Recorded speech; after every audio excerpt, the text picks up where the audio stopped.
Okay guys, medyo hot topic tong pag-usapan natin today, but very quick lang naman.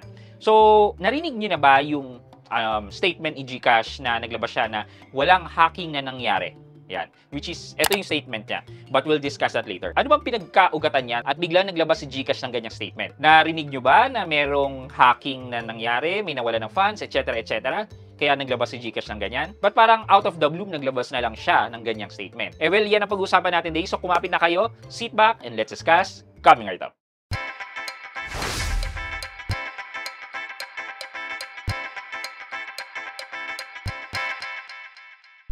Hi guys, this is Pat and you're in Pat Quintos Review TV. So if you're new to my channel, I do reviews about personal finance na meron akong experience or meron na akong knowledge na ginawa ko na ng videos and playlists na makikita nyo dito sa taas.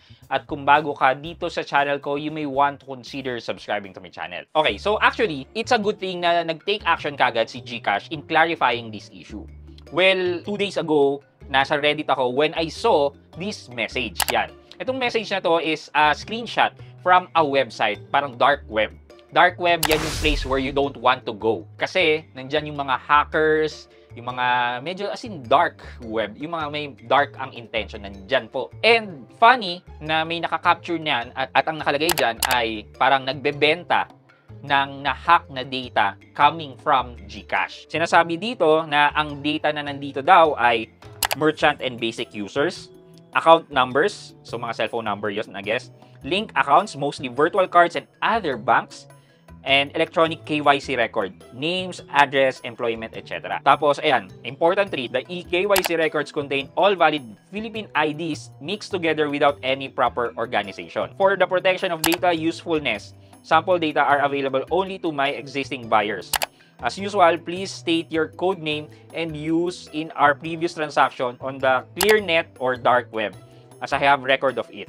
Number 3, the data are already bundled covering the periods from 2019 to October 2025. Okay, so yung bundle daw, price is $700. Magkano yun? Around 35 to 40,000 pesos each bundle. And then, from there, yung mga Redditors, nagpo-post na yan pati sa Facebook until nakadating yan kay GCash. And madali yan nakadating kay GCash. In a matter of a day, na-reach na kagad si GCash of this kind of posting. And ito po yung sabi ni GCash. Okay, GCash. No evidence of breach. Investigation confirms systems secure and alleged dataset inconsistent with GCash records. Okay, initial forensic analysis show no compromise in GCash system. Data under circulation does not match official records of customer information. Medyo mahaba po yan, pero ang sinasabi lang po dito ni GCash is mukhang fake news yung binibenta nilang information and it's not coming from GCash. Sabi dito, initial finding shows that the alleged dataset does not match the data structure within the GCash system. Further analysis reveals that includes individuals who are not GCash users and that many entries appear incomplete, inconsistent, or invalid. These findings strongly indicate that material being circulated did not originate from GCash. We don't really know kung totoo ba itong binibenta na information na to, na galing ba talaga kay GCash, and from GCash side, they did their initial investigation nga daw, na from their end, chinek nila kung may naka-access ba or what, wala naman daw. And based on sa sinabi ng GCash, kinompare daw nila yung mga data sets, yung mga fields. And it turns out na hindi naman daw yun ang data fields na galing sa GCash system. Pero ito lang yung point ko. Paano nila nalaman na hindi match? Ibig sabihin, nakabili ba sila ng bundle data coming from that hacker for them to compare yung data sets na binibenta ng hacker dito sa loob ng GCash? That's my number 1 question. Pangalawa, so kung nakabili ka ng data coming from the hacker, ibig sabihin, may access din kayo sa dark web. And if that's the case, dapat ba tayong mabahala? Well, number 1, masasabi ko, if ang reason nila kaya nasa dark web sila is to monitor yung mga galawan ng mga hackers sa dark web, meaning meron ba nagbebenta ng ganitong information, etc., etc., well, good for GCash. Pero kung hindi, anong ginagawa nila sa dark web? Paano sila talaga nakabili dito sa hacker na to kung ang binibentahan lang ng hacker na to yung mga dati niya ng customer? Well, they can argue na meron silang kilalang nagda-dark web, and yun ang kinontak nila, kinomission nila na bumili ng data para sa kanila. Pero in doing that, hindi ba parang illegal na rin yun? Bumili sila ng compromised data. Ibig sabihin, hindi nila na-acquire yung data na yun. Paano? Hindi ko alam yung laws involved surrounding it. If alam ko mali yung pagka-obtain ng data na yun and na-obtain niya rin, does it mean ba na mali rin ang pagkaka-obtain ni GCash ng data? Kasi in the first place, it's already illegal. Hindi ko rin alam, pero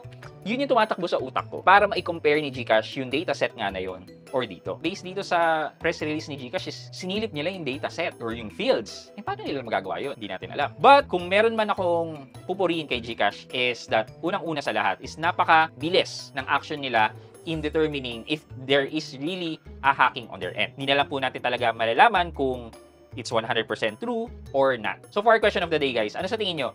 Totoo ba itong bentahan ng data or parang fake news lang yan as per GCash statement? Ayan, let me know sa comment section sa baba at may chance po kayong manalo ng 1,000 pesos sa ating weekly GCash giveaway. Guys, before we end this video, malapit na po tayo mag 200,000 subscribers. And that is the next milestone na I'm aiming to reach. And based po dito sa analytics ko, mas marami pa rin po talaga ang nanonood sa akin na hindi nakasubscribe. Sana po tulungan niyo po ako ma-reach ang aking 200,000 milestone na subscribers. And once we reach the 200 milestone subscribers, magkakaroon na naman po tayo ng pa-cellphone giveaway or cash giveaway. Ano po bang mechanics nito? Eh well, kailangan nyo lang po sumagot ng question of the day natin, and then basically from this video na to, moving forward until we reach the 200,000 subscribers, eh mamimili po ako dito ng lucky winners ng either cellphone giveaway natin or 10,000 pesos in cash. So ano pa po ba ang hinihintay nyo? Eh di sumagot na po kayo ng question of the day natin dito po sa comment section sa baba. Before I end this video, mag-shoutout po muna tayo at shoutout kay ABJRTV at ABJRTV 5582. Ang sabi po niya,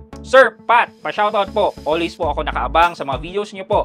Salamat, nasagot po ang katanungan ko regarding credit card closure if not using it anymore from Cebu City.